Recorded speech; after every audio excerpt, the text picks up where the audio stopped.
Hello and welcome back to yet another video. स्वागत है आप सभी का एक बार फिर से। और मैं हूँ आपका होस्ट पीयूष खान मिश्रा। ये वीडियो उन सभी के लिए है जो कि ट्वेल्थ क्लियर कर चुके हैं या फिर अभी ट्वेल्थ के एग्ज़ाम दिए हैं।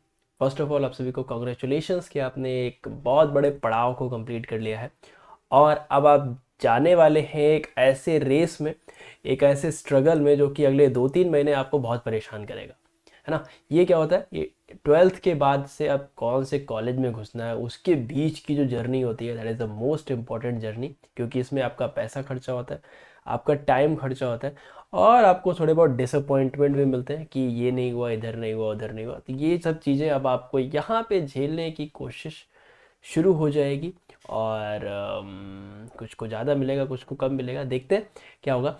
तो अभी तक ये वीडियो उनके लिए है जो इंजीनियरिंग या फिर रिसर्च फील्ड की तरफ जाना चाहते हैं। If you are planning to go into the research field या फिर इंजीनियरिंग की फील्ड में और आपको अभी तक नहीं क्लियर है कि मैं कौन कौन से एग्जाम्स दे सकता हूँ, कौन कौन से एंट्रेंस है। आई होप तुम्हें एक तो पता ही होगा, जेई मेन। उसके अलावा भी आपके पास बहुत सारे और एग्जाम हैं जिसके ज़रिए आप इनको क्लियर करके बहुत बड़े बड़े इंस्टीट्यूट्स में जा सकते हो। तो हम इसमें बात करेंगे पैसे से रिलेटेड, मतलब कुछ ऐसे कॉलेजेस, कुछ ऐसे एग्ज़ाम्स जो कि अगर आपके पास फाइनेंशियली आप बहुत स्टेबल हो तो आप वो दो। अगर आप फाइनेंशियली नहीं स्टेबल हो और आपके पास और भी अपॉर्चुनिटी है तो आप उधर भी जा सकते हो। रिसर्च फील्ड में कौन कौन से एग्ज़ाम्स होंगे वो भी हम देखेंगे और इसमें पूरा कंप्लीट बात करेंगे किस तरीके से होगी। ठीक है, तो पहली चीज़ तो कॉन्ग्रेचुलेशन आप सभी को। और अब आप वीडियो शुरू कर दीजिए। और एक दो तीन छोटे काम होते हैं जो करने होते हैं, सब्सक्राइब, लाइक, शेयर वगैरह वगैरह वो कर देना ताकि और भी लोगों को, आपके दोस्त हैं उनको भी फ़ायदा मिल जाए। ठीक है, तो आपने जेई दिया होगा, जेई के एग्ज़ाम अभी होना है, ठीक है, जेई मेंस होना है। और उसके अलावा भी बहुत सारी चीज़ें होती हैं, अगर आप उसमें नहीं दे पाए कोई बात नहीं, उसका प्रिपरेशन नहीं अच्छा है कोई बात नहीं। तो हम शुरुआत करते हैं कुछ प्राइवेट कॉलेजेस से। जो नंबर 1 पर जो आएगा वो मैंने रखा हुआ है एक बहुत ही अच्छा, जो कि जो लोग साउथ के कॉलेजेस में जाना चाहते हैं। बिकॉज अगर आप इंजीनियरिंग फील्ड में हो और आपको कंप्यूटर साइंस लेना है तो आपको पता होगा कि नीचे बैंगलोर वगैरह में वहाँ पे बहुत सारे आईटी कंपनीज हैं।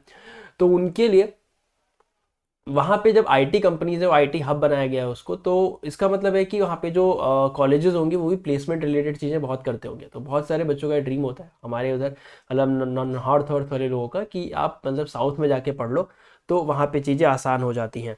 तो भाई साउथ के लिए जो सबसे पहला जो एग्ज़ाम इन्होंने दे रखा है, that is CO, if I can write, COMEDK, कॉमेड के।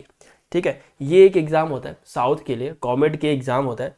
इसमें क्या है, इसमें सिर्फ साउथ के कॉलेजेस ही होते हैं। ठीक है, only for the south colleges. ठीक है, साउथ के ही कॉलेज आपको मिलेंगे।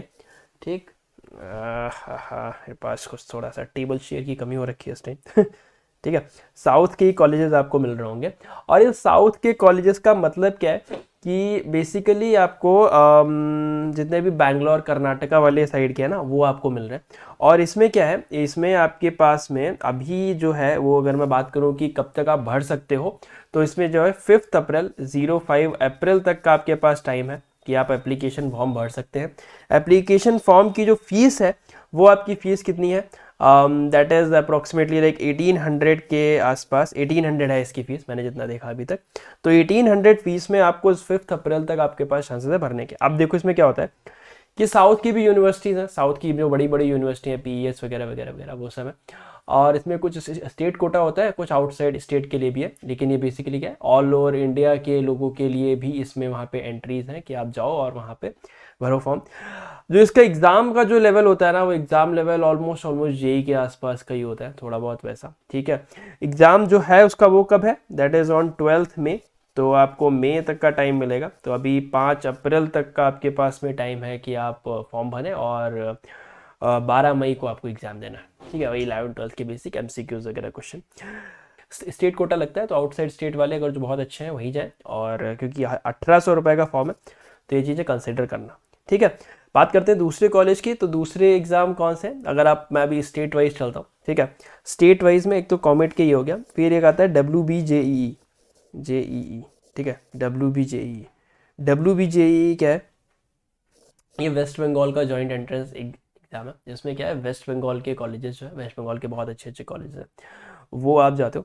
इसमें क्या है, ये टफ होता है जेई के लेवल का ही। दिस इज़ अप्रॉक्सीमेटली जो इसका लेवल है वो जेई के अकॉर्डिंग ही तुम्हें मिलेगा, जैसा तुम जेई मेंस वगैरह दे करके आओ, ठीक है, जेई में।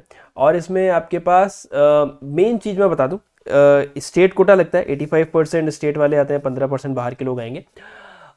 इसमें आपके पास फिजिक्स केमिस्ट्री मैथ्स होना चाहिए सबसे पहली चीज़, ठीक है। WBJE के लिए you have to be in the physics chemistry math वाले कैटेगरी में आपके पास हो आप, तो बहुत अच्छा रहेगा। और जैसे आप फिजिक्स केमिस्ट्री मैथ की बात करते हो ना, तो इसमें मेनली मैथ्स के लोग ज़्यादा होंगे, क्योंकि मैथ्स के इसमें टोटल 75 क्वेश्चन होते हैं, जो कि 1.5 गुना 2.5 गुना ज़्यादा है जेई से, ठीक है। तो जेई में जितने होते हैं, जेई में आपको पता होगा कितने होते हैं, 30 होते हैं ना, 30 क्वेश्चन, 30 मैथ, 30 फिजिक्स, 30 केमिस्ट्री, तो 75 मैथमेटिक्स क्वेश्चन है, टाइम सेम है, तो उस हिसाब से आपको देखना पड़ेगा, ठीक। वेस्ट बंगाल के कॉलेजेस हैं। इसका एग्ज़ाम जो है वो 28 अप्रैल को है, ठीक है, 28 अप्रैल। मैं इसलिए बता रहा हूँ क्योंकि इसके जो फॉर्म है वो ऑलमोस्ट अब खत्म हो चुका है, 2 फरवरी तक का टाइम था। जिन्होंने इसको भरा है वो ये चीज़ ज़रूर ध्यान रखें कि भाई 75 क्वेश्चंस जो आपके हैं वो मैथ्स के मिलेंगे, और कंपैरिजन में जो फिजिक्स केमिस्ट्री की बात करूँ तो उनमें थोड़े से कम क्वेश्चंस है, कम है, 30 से 40 के आसपास है। मैथ्स में ज़्यादा है, तो मैथमेटिक्स वाले पे ज़्यादा ध्यान दीजिए, फीस वहाँ के कॉलेज के हिसाब से। अगर आप WBJE में नहीं जा पाते हैं तो आप अगर जेई भी आप दे रहे हैं तो भी उसकी काउंसलिंग के हिसाब से आपको मिल जाता है, ठीक है। तीसरे कॉलेज की बात करता हूँ, तीसरा कॉलेज नहीं बता रहा, तीसरा एंट्रेंस एग्जाम जो बात करता हूँ, स्टेट पे चल रहे हैं, हमने साउथ में कवर कर लिया, हमने इधर ईस्ट में कवर कर लिया। अगर मैं यूपी साइड की बात करूँ तो हमारे इधर AKTU होता है, अब्दुल कलाम टेक्निकल यूनिवर्सिटी होता है, तो इसके एग्ज़ाम होते हैं, जॉइंट एंट्रेंस एग्ज़ाम। इसमें क्या होता है, इसमें भी आपको देना पड़ता है एग्ज़ाम, ठीक है। और स्टेट यूपी के स्टेट में ही आपको कॉलेज मिलेंगे, जैसे लखनऊ के कॉलेज मिल जाते हैं, ये भी अच्छा है। बट फीस यहाँ की ओके है, मतलब ना ज़्यादा हाई है ना ज़्यादा कम है। बट प्लेसमेंट के लिए देख, very horrible place is this, क्योंकि आपको बहुत सारे कॉलेज ऐसे बोलेंगे जो कि प्लेसमेंट रिकॉर्ड तो बहुत बड़ा दिखाएंगे, बट वहाँ पे प्लेसमेंट थोड़ा सा कम होता है, इसलिए I will not prefer this one two for you, कि आप ये दें, ठीक। दूसरी की तरफ अगर हम चलें तो अगर मैं यहाँ पे आपकी बात करूँ तो एक महाराष्ट्र का होता है number 4, MHCET, Maharashtra common entrance test होता है, जिसमें कि this is for technical also, जो टेक्निकल वाले भी हैं उनके लिए भी होता है, और जो नॉन टेक्निकल वाले जो मेडिकल के लिए उनके लिए भी होता है, ठीक है। अभी इन्होंने इसकी जो डेट है उसको थोड़ा सा एक्सटेंड किया है। अब इसमें आप 11 अप्रैल तक, अगर आप को फॉर्म भरना है तो आप 11 अप्रैल तक आप फॉर्म भर सकते हो इसमें, ठीक है, 11 अप्रैल। और उसके बाद फिर मई में आपका एग्ज़ाम होगा, ठीक है, 11 अप्रैल, और उसके बाद मई में आपका एग्ज़ाम होने वाला है। अगर मैं इसकी बात करूँ तो महाराष्ट्र से है, ठीक। इसमें अगर आप ऐसे जाएँ तो इसमें भी जेई की काउंसलिंग के हिसाब से आपको यहाँ पे मिल जाएंगी चीज़ें, ठीक। इसका जो फॉर्म की जो फीस है दैट इज़ 1000 रुपीज़, ठीक है, ये आपको 1000 रुपये का फॉर्म मिलेगा आपको उसमें। और इसके साथ साथ ये जो है इसमें आपको BCA करने को मिल रहा है, यानी बैचलर ऑफ कंप्यूटर एप्लीकेशंस। इसमें बीटेक नहीं है, this is not for BTech, तो आपको यहाँ पे बीटेक नहीं मिलेगा, दिस इज़ फॉर BCA। तो आप BCA अगर करना चाहते हैं तो you can opt this one, because this is Maharashtra, और महाराष्ट्र के कॉलेज हैं 500 के आसपास है। इसमें भी मैं बता देता हूँ 85% अगर आप महाराष्ट्र स्टेट के हैं तो, और 15% में आउटसाइड इंडिया में जाएंगे ये, तो आप समझो 15% के चांसेस है आपके पास ऑल इंडिया स्टेट में जाने के लिए। 8000 रुपये का फॉर्म है, दोगे कि नहीं दोगे ये भी देखना। एलिजिबिलिटी क्या है, एलिजिबिलिटी बताता हूँ, पहले 45% आपको फिजिक्स केमिस्ट्री मैथ, और ओवरऑल आपके पास 45% होना चाहिए, and then you are good to go, आप इसको दे सकते हो, ठीक है। MHCET आ गया। अब ने स्टेट कवर किए, मैंने इतने स्टेट बताए। एक आपको गुजरात का भी होता है, गुजरात का ऑलमोस्ट खत्म हो गया, गुजरात के लोगों के लिए होता है, वो आप दे सकते हो, ठीक है। इसके अलावा हम थोड़ा सा हाई लेवल पे चलते हैं, जिनको फीस का कुछ पंगा नहीं है, अच्छे चाहिए आपको, तो इसके लिए नंबर 1 पर जो आता है दैट इज बिट्स आता है। और ज़्यादा है बिट्स, सबने नाम सुना होगा, जेई के बाद जो नहीं जाते ना वो बिट्स पे जाते हैं, कहते हैं चलो भाई बिट्स पे चलते हैं, bits Pilani, bits Goa, bits ये, बिट्स वो, ठीक है। बिट्स के 4 टोटल कैंपस हैं आपके पास, ठीक। You have 4 total campus, bits Pilani is the main one, ठीक है, गोवा, पिलानी, हैदराबाद, और तीन होते हैं ना, 3 होते हैं, ठीक है। सीट इसमें कितनी, इस बार क्या हुआ है, इस बार इन्होंने इसकी सीट जो है, क्योंकि 20 साल कंप्लीट कर लिए हैं तो इन्होंने सीट 500 बढ़ा दी है, तो अब इसमें सिर्फ 5000 सीट्स हैं आपके पास, टोटल 5000 सीट्स हैं। बिट्स का एक एग्ज़ाम होता है और इसकी जो है वो 11 अप्रैल जो है वो लास्ट डेट है इस एग्ज़ाम फॉर्म को फिल करने के लिए। ठीक, बिट्स में क्या होता है, बिट्स में आपको मैं थोड़ा डिटेल बताता हूँ। बिट्स में आप 2 फेज़ में एग्ज़ाम दे सकते हो। There you will get 2 opportunities, एक तरीके से मैं बोलूँ अगर तो 2 अपॉर्चुनिटी। अगर आप पहली में नहीं जाते हो, पहली में अगर आप फेल हो जाते हो तो आप दूसरा, आपको एक और चांस मिलता है, आप दूसरे में जाके आप उसको फोड़ सकते हो वहाँ से। ठीक है, पहली चीज़। इसकी जो एग्जामिनेशन फीस है, मैं सीधे सीधे बताऊँ, एग्ज़ाम फीस जो है इसकी, यानी एग्ज़ाम फॉर्म की फीस, दैट इज़, जो कि आप पगला जाओगे, 3400 rupees for male, and if you are female तो 1290, this is your fees for female. मतलब उसका आधा कर दीजिए आप, तो ये 1290 फीस हो जाए, फीमेल हो जाएगी। ठीक है, इतना। इसमें क्या होता है, टोटल आपके पास 130 क्वेश्चन आएंगे। जेई में कितने होते हैं, 90 होते हैं। टाइम कितना लगता है, 1.5 आवर। जेई में भी कितना टाइम, सॉरी 3 घंटा। और जेई में भी कितना लगता है, 3 घंटा। 90 क्वेश्चन के लिए इसमें 3 घंटे, 130 क्वेश्चन के लिए आपको ये लगने वाला होगा। इसके साथ में जैसा मैंने बोला कि पिछली बार हमारे पास 4500 सीट्स थी, इस बार उन्होंने 5000 सीट्स कर दिए। 4 कैंपस है, पिलानी, गोवा और हैदराबाद। 3 कैंपस है, सॉरी, पिलानी, गोवा और हैदराबाद। एक आई थिंक और है, मुझे नाम नहीं याद आ रहा। ठीक, अब इसमें मैं क्या बताता हूँ, इसमें what is my personal advice, कि अगर आप अपने आप को मानते हो you are extraordinary student, बहुत आपको अच्छा अच्छा सा सब कुछ पता है और आपके पास फीस की कोई प्रॉब्लम नहीं है, तो आप बिट्स के लिए जाएं और आप ये 3400 का आप ये फॉर्म फिल करें। Otherwise this is just a waste of money. आप 3400 रुपये का फॉर्म भरोगे, आपका नाम आएगा नहीं, क्योंकि 5000 सीटें हैं सिर्फ खाली इसमें, सिर्फ। और इतना मान के चलो कि जो लोग जेई वगैरह का एग्जाम देते हैं ना, जेई मेन की काउंसलिंग के बाद में, जिनको आईआईटी की जगह एनआईटी मिल रहा होता है, और एनआईटी भी कोई छोटे मोटे एनआईटी, और उनके पास फीस की प्रॉब्लम नहीं होती, तो वो उधर जाते हैं। तो समझो आईआईटी के दूसरे लेवल का ये कॉलेज हो जाता है, और प्लेसमेंट इसमें तगड़ा हाई होता है, बहुत ज़बरदस्त। आपके फेमस यूट्यूबर जो है टेक्निकल गुरु जी, वही वही बिट्स से ही पढ़े हुए हैं, बिट्स गोवा कैंपस से पढ़े हैं, थिंक पिलानी या गोवा कैंपस से। ठीक है, तो ये देख सकते हो इसमें। और इसकी मैं फीस अगर मैं बताऊं, एस्टिमेटेड इज लाइक 25 प्लस के आसपास है, कंप्यूटर साइंस बीटेक का जो बेसिक फीस है। What is 25, this is lakhs not thousand. और ये टोटल ओवरऑल तुम्हारा 4 साल का फीस नहीं है, ये 1 साल का फीस है। तो 1 साल का फीस यानी करोड़ों में आप निकल जाओगे 4 साल में। This is only tuition fees, excluding आपका खाना पीना रहना वो सब। कैंपस बहुत अच्छा है, ठीक है, लाइफस्टाइल बहुत अच्छी है, everything is good. But main चीज़ किस पे आती है कि भाई साहब आपको फीस किस में ज़रूरत पड़ेगी। सेकंड आते हैं, दूसरा नंबर किसका आता है, सेकंड नंबर जो मैं यहाँ पे लेके आता हूँ वो आता है आपके पास में SRM-JEE, SRM-JEE। ये SRM यूनिवर्सिटी है, साउथ में है, एक हैदराबाद में है, सॉरी एक नीचे है, एक दिल्ली में है आई थिंक। ठीक है, SRM, और SRM-JEE, हाँ वहाँ पे भी है। और इसमें आपके लिए 60% आपको चाहिए। ठीक है, इसकी भी फीस जो है, इसकी फीस जो है वो बहुत अच्छी है। मतलब अगर आपको फीस का थोड़ा बहुत प्रॉब्लम है ना, और आप जाना चाहते हो तो SRM दो, आप SRM में जाओ, 60% आपकी फीस है। बट जो इसमें प्रॉब्लम है ना, अगर मैं बात करूँ इसकी प्रॉब्लम क्या है कि इसका ऑनलाइन टेस्ट होगा, बट इसमें कभी कभार क्या होता है कि थोड़ा बहुत आपको लोचे मिल जाएंगे, क्योंकि 60% आपको चाहिए। बहुत लोग 60% नहीं होता, एग्जाम थोड़ा सा जेई के कम लेवल का होता है, मतलब जेई से कम होता है इसका एग्ज़ाम। ठीक है, जेई से कम होगा, जेई का लेवल ज़्यादा होता है इसके एग्ज़ाम से। ठीक है, और आपके पास में क्या है इसके अलावा अगर मैं बात करूँ तो, ठीक है, एसआरएम के बाद अब आपका जो अगला मैं बताता हूँ, एसआरएम के ही टक्कर का है, वीआईटी होता है, विलोर इंस्टीट्यूट ऑफ टेक्नोलॉजी। ये भी आपने बहुत सुना होगा, इसके बारे में भी नाम देगा, इसका वीआईटी जेई होता है। इसमें आपके पास 5 मोड्स होते हैं, मतलब आपकी इनकम के हिसाब से इसमें 5 मोड है, तो 5 अलग अलग प्रकार की फीस है, आपकी इनकम के हिसाब से होगा। अधिक जानकारी के लिए आप इनकी वेबसाइट्स पे जाएं, मैं सिर्फ आपको बता रहा हूँ ये चीज़ें, आपने बहुत सारी जगह देखा भी होगा, पढ़ा होगा, तो इसके डिटेल के बारे में जानने की जरूरत नहीं, मैं सिर्फ बेसिक बेसिक बता रहा हूँ। डिटेल आप जान चुके होगे, आप वेबसाइट पे देख सकते हो, वो अलग चीज़ है। ठीक है, 5 मोड है।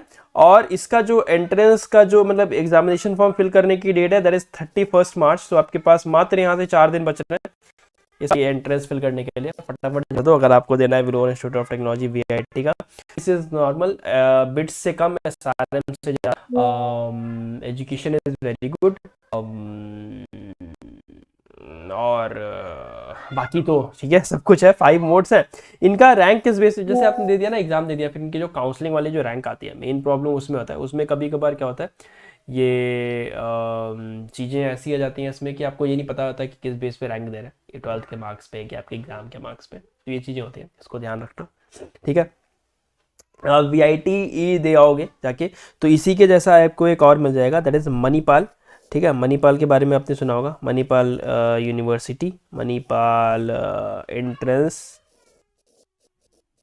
टेस्ट के 4 टोटल इंस्टीट्यूट है। कहाँ कहाँ पे, एक तो मणिपाल में, मणिपाल में है आपके पास, जयपुर में है आपके पास में, सिक्किम में है इसका एक इंस्टीट्यूट, ठीक है, एक इसकी सिक्किम में आ जाती है, एक आपकी जाती है बैंगलोर में, ठीक है, बैंगलोर में आ जाती है। ठीक, तो मेन लोग जयपुर वाले या मणिपाल वाले में बहुत ज़्यादा प्रेफर करते हैं लोग जाना इसमें। ठीक, इसकी जो एग्ज़ामिनेशन की डेट है वो कुछ 16 अप्रैल के करीब है, शायद 16 अप्रैल है, ठीक है। लास्ट डेट इसकी आज की है, यानी 26 मार्च जो है वो आज आपका इसका लास्ट डेट है। ठीक, इसमें क्या प्रॉब्लम है, इसकी जो फीस है वो बहुत ज़्यादा है, दैट इज़ हाई फीस है इसमें, बहुत ज़्यादा फीस है। हाई फीस अगर मैं करूँ तो कितनी होगी आपके पास, 4-5 लैक्स पर ईयर के आसपास है, मतलब बिट से कम है, 5 लैक्स पर ईयर के पास आपकी इसकी फीस पड़ेगी, ठीक है। तो इसके 2 फेज में एग्जाम है, एक फीस 26 मार्च तक पे कर सकते हैं, फिर अगर आप 26 मार्च के बाद में अगर आप भरना चाहें तो भी आप भर सकते हैं। तो वो एग्ज़ाम कब होगा, 19 मई को होगा, ठीक है। तो ये फेज़ 1 आ जाता है, ये फेज़ 2 आ जाता है, दोनों में ही सेम एग्ज़ाम होगा, बस खाली फेज़ 1 फेज़ 2 का अंतर होगा, ठीक है। इतना इतना सा प्रॉब्लम होगा बस, ठीक है। और क्या है इसमें, बस इतनी सी 2-3 चीज़ें। मणिपाल मैं नहीं कंसिडर करता, अगर आपके पास में थोड़ा बहुत ज़्यादा समस्या नहीं है तो आप जाइए उसमें, ठीक है, वरना आप इग्नोर कर सकते हैं, ठीक है। और मैं देख लेता हूँ और कुछ आपके लिए बच रहा है क्या। हमने महाराष्ट्र कवर कर लिया, हमने VIT कवर कर लिया, मणिपाल कवर कर लिया, CUET कवर कर लिया, ठीक। तो ये हमारे पास ये आ गया। अच्छा, एक और मैं आपके लिए बताऊँ, अभी हम रिसर्च की तरफ जाएंगे कि जो लोग रिसर्च में जाना चाहते हैं उनके लिए क्या क्या चीज़ें। अब इसके बाद आपके पास, अगर आप सपोज करो आपने IIT दिया और आपके पास IIIT पढ़ने का मौका आपको चाहिए, मतलब आप चाहते हो कि उसमें आप JEE के बजाय आप क्या दे सकते, आप उनका ही UG EEE करके एग्ज़ाम होता है, ये करके एग्ज़ाम होता है उनका, IIT हैदराबाद का, उसमें आप दो, उस एग्ज़ाम को आप दो। लेकिन उस एग्ज़ाम का प्रॉब्लम क्या है, तो मैं यहाँ लिख देता हूँ UG 1-2-3E, ठीक है, UG EEE है, ये किसके लिए है, IIIT हैदराबाद, नाम सुना ही होगा आपने, ठीक है, प्रेस्टिजियस इंस्टीट्यूट हैदराबाद IIIT, ठीक है, हैदराबाद, हैदराबाद, ठीक है, IIIT हैदराबाद, IIIT हैदराबाद अगर आपको पढ़ने का बहुत ही ज़्यादा मन कर रहा है तो आप इसको दीजिए, ठीक। इसकी फीस बता देता हूँ, 2500 रुपये है फॉर मेल, ठीक, और 1250 रुपये मेल की कमी हो रखी होगी, ठीक है, ऐसा चीज। लास्ट डेट जो इसकी थी वो 1 फेब हो गई, ठीक है। तो इसके बारे में मतलब एंट्रेंस फीस इसकी बात करने की बात ही नहीं होती यहाँ पे। अगर आपने दिया है ना इसको तो इसको जम के पढ़ लो, क्योंकि बहुत अच्छा चांस होता है इसमें जाने का। और अगर आप चले गए, आप IIIT हैदराबाद में चले जाओगे विदाउट क्लियरिंग JEE, ठीक, JEE की भी काउंसलिंग होती है, उससे भी जाते हैं, बट आप सीधे डायरेक्टली एडमिशन ले सकते हो IIIT हैदराबाद में, ठीक। 5-6 लाख रुपया है इसकी साल की सैलरी, सैलरी सॉरी इसकी इसकी वो फीस है 5-6 लैक्स पर ईयर के आसपास UG EEE की है। एग्ज़ाम जो होगा वो 4 मई को होगा, तो 2 महीने तुम्हारे पास है, जम के पढ़ो, 12th खत्म हो गया। एक एग्ज़ाम बचा है कंप्यूटर का, 2 तारीख को वो निपटा लो वहाँ पे, फिर UG EEE दे देना और ये दे देने का, ठीक है। इस सब के बाद में थोड़ा सा हम और घुसते हैं रिसर्च से पहले, एक मैं एग्ज़ाम बता देता हूँ जिसके बारे में बहुत लोगों ने सुना होगा, CUET common university entrance test, जो कि 2020 में आई थिंक आया था, 2021 थी, 2021 में फर्स्ट टाइम आया था। फिर 2022 में 21 में जब आया, बहुत ही तगड़ा उसका बना था, बहुत बना था इसका विवाद, क्योंकि बच्चों ने कैंसिल हुआ 3-4 बार, ऐसा ऐसा। 22 में अच्छा चला, 2023 में भी अच्छा चला। तो इस बार कुछ हर बार कुछ दिन के बढ़ते जा रहे हैं। इस बार कुछ 3 लाख लोगों ने दिया था, इसके बाद कुछ 9 लाख, इस बार कुछ 26 लाख का इनका एस्टिमेट है कि 2000 ये 26 लाख के करीब बच्चे इसको देने वाले होंगे, ठीक। अभी तक, हो सकता है एक्सटेंड कर दें तो बात अलग है। फिर आपका मई में इसका जाके एग्जाम होने वाला है। CUET के बारे में थोड़ा सा डिटेल अगर आप चाहो तो मैं एक वीडियो है, मैंने बनाया है आई थिंक, ठीक है, वो देख लेना, मैं नीचे डिस्क्रिप्शन में डाल दूंगा। नहीं बनाया, अगर आप और चाहते हो डिटेल में प्लीज़ कमेंट में डालना, मैं CUET का पूरा डिस्क्रिप्शन आपको दे दूंगा, कैसे एग्जाम देना है, क्या क्या चीज़ें करनी है, किन चीज़ों का ध्यान रखना है। ठीक, पहली चीज़ तो इसमें आपको 3 तो मिनिमम आपको सब्जेक्ट चूज ही करना है। ठीक, 3 मिनिमम सब्जेक्ट तो आपको चूज ही करना है, आपके जो बेसिक है, प्लस आपको 2 लैंग्वेज वाले सब्जेक्ट चूज करने हैं। तो अगर आपकी कोई रीजनल लैंग्वेज है लाइक गुजराती, महाराष्ट्री या कुछ ऐसा, तो आप वो यूज़ कर सकते हो। साथ में आई प्रेफर इंग्लिश आप चूज़ करना, ठीक है, इंग्लिश चूज़ करो, और साथ लैंग्वेज हिंदी, इंग्लिश, मराठी जो भी है आपके पास चूज़ करो। तो आपको टोटल आप 5 तो देने, कुछ 1000 रुपये के करीब इसकी आपकी, आज आप भर दो फॉर्म तो अच्छा है। आई विल प्रेफर कि आप दो, क्योंकि करीबन करीबन 250 से भी ज़्यादा या उससे भी ज़्यादा जो है ना वो यूनिवर्सिटीज़ हैं, जो कैसी यूनिवर्सिटी जो कि गवर्नमेंट के अंदर आती हैं। जैसे कौन कौन, JNU, Aligarh university, Delhi university, ये सारी यूनिवर्सिटीज़ इसके अंदर आती हैं। तो हर एक का अपना अपना कट ऑफ है। आपने CUET में जितने मार्क्स लिया है उसके बेस पे कॉलेज आप देखना, कौन से कॉलेज में आप जा सकते हो। हर एक कॉलेज का अपना अपना कट ऑफ है और उसके बेस पे आप मिलता है। इसमें बीटेक वीटेक नहीं है, BSc USC सीधे आपको मिल जाता है। और हाँ, बस इतना सा मिलेगा, ठीक है। चलो, ये आपके पास हो गए हमारे पास में कौन से इंजीनियरिंग वाले या फिर जो BSc USC करना चाहते हो उनको। अब कुछ बच्चे हम लोग हो गए जिनको रिसर्च फील्ड में बहुत इंटरेस्ट होगा, कि जिनको क्या करनी है, रिसर्च है, जिनको क्या बनना है, साइंटिस्ट बनना है। तो उनके लिए ये हमारे टाइम पे सब चीज़ें नहीं बताई गई, क्योंकि इतना पता ही नहीं, तब क्या होता था, डॉक्टर, इंजीनियर या फिर कर लिया, खत्म बात। ठीक, आपके पास रिसर्च का बहुत सारा ऑप्शन है। तो अगर हमारे टाइम कोई बताता, मैं तो रिसर्च में घुस जाता, मेरे को बड़ा मजा आता है रिसर्च में घुसने में। तो रिसर्च के लिए आपके पास एक सबसे पहला जो आता है वो एक आता है IAT, ठीक है, IAT आपके पास एक आएगा, IAT, ठीक है, IAT ये एक आता है। ठीक, दिस इज IISR के लिए होता है, Indian institute of science research वगैरह जो भी होता है वो IISR के लिए है। ठीक है, इसमें भी आपको रिसर्च फील्ड में जाना है, इसमें बीटेक नहीं है पहली चीज़, ठीक है, बीटेक नहीं है इसमें। आपको क्या मिलता है, BSc की डिग्री मिलती है। ठीक, इसमें जो आप समझो ना 95% बच्चे क्या करते हैं, रिसर्च फील्ड, ठीक है, वो रिसर्च फील्ड में जाएंगे आगे, यानी रिसर्च फील्ड यानी PhD इंडिया के बाहर, ठीक है, ऐसा उनका करना है। 5% लोग प्लेसमेंट में बैठते हैं जाके, तो उसमें प्लेसमेंट का रिकॉर्ड निकल जाता है। ठीक, इसकी एलिजिबिलिटी अगर मैं बताऊं तो मिनिमम आपको 60% चाहिए 12th में।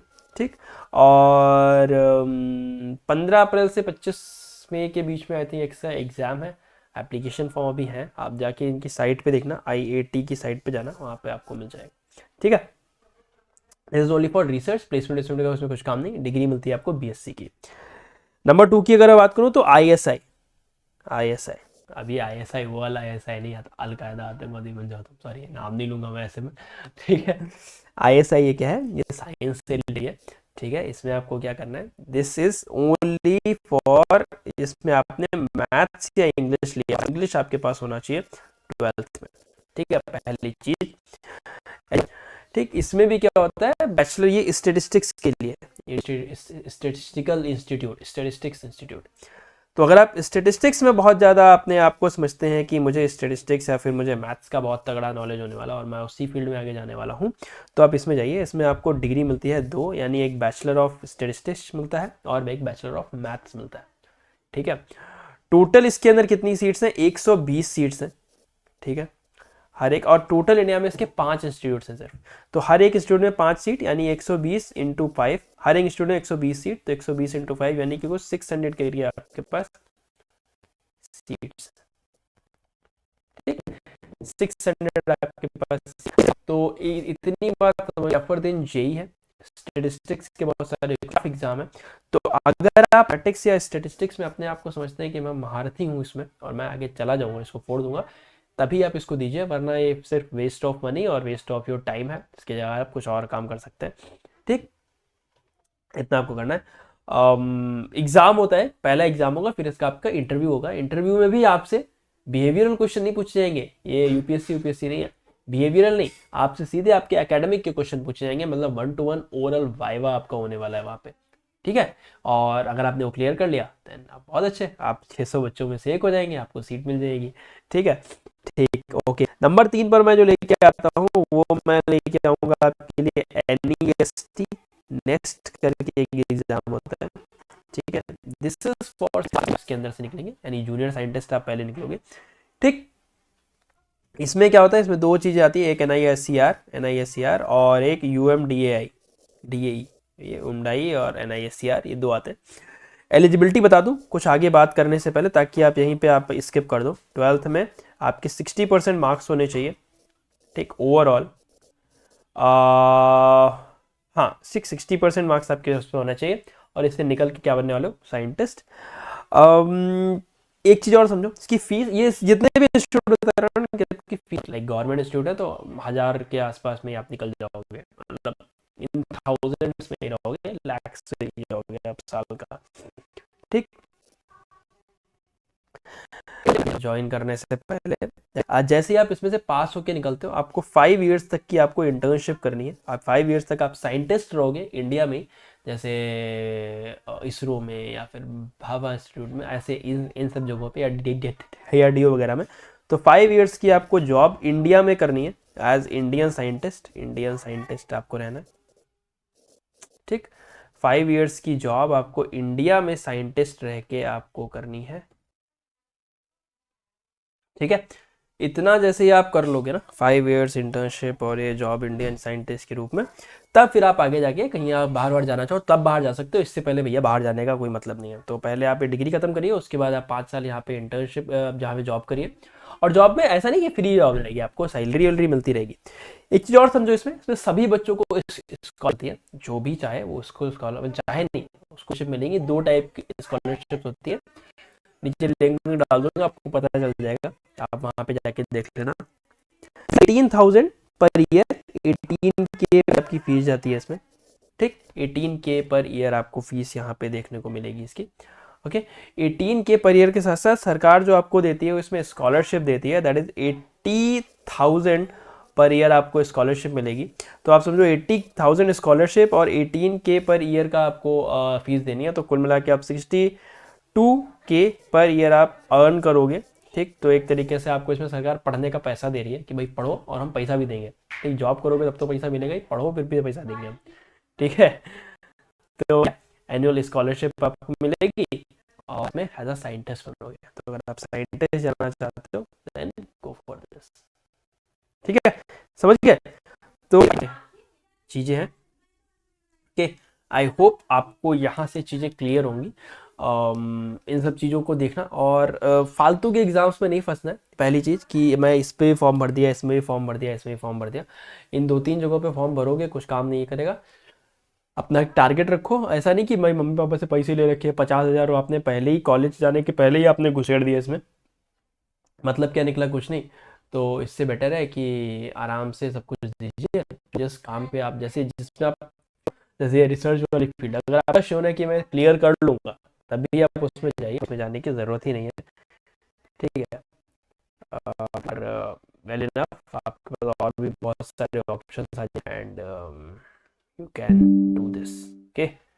सो I hope this is good for today, thank you so much. और इसके अलावा अगर आपको किसी और कॉलेज रिव्यू या फिर किसी कॉलेज के बारे में बात करनी है या फिर किसी और फील्ड में जाना है तो उसके बारे में नीचे बताना, मैं उसके बारे में भी देख लूँगा कौन कौन से हैं कॉलेजेस या फिर कौन कौन से आपकी यूनिवर्सिटीज़ हैं या कौन कौन से एंट्रेंस एग्जाम्स हैं जो कि तुम दे सकते हो, ठीक है। चलो, ऑल द बेस्ट। इस 3-4 महीने, 2-3 महीने जब भी घर पे हो, एग्जाम दो, थोड़ा पढ़ाई वढ़ाई करो और इन्जॉय करो, बिकॉज आपका एक लाइफ का एक फेज़ ख़त्म हो गया, नया फेज़ शुरू होने वाला है। तो बकरा हलाल होने से पहले भी उसको खूब खिलाया पिलाया जाता है। तो घर से बाहर जा रहे हो तो खाना वाना खा के जाना, बढ़िया आराम से घर पे खाओ, बॉडी शॉडी, दोस्तों के साथ रहो, मजे करो, क्योंकि ये ज़िंदगी फिर नहीं आएगी और सब तो चलता रहता है, ठीक है। चलो, ओके, मिलते हैं अगली बार, bye bye, take care and God bless you, be safe.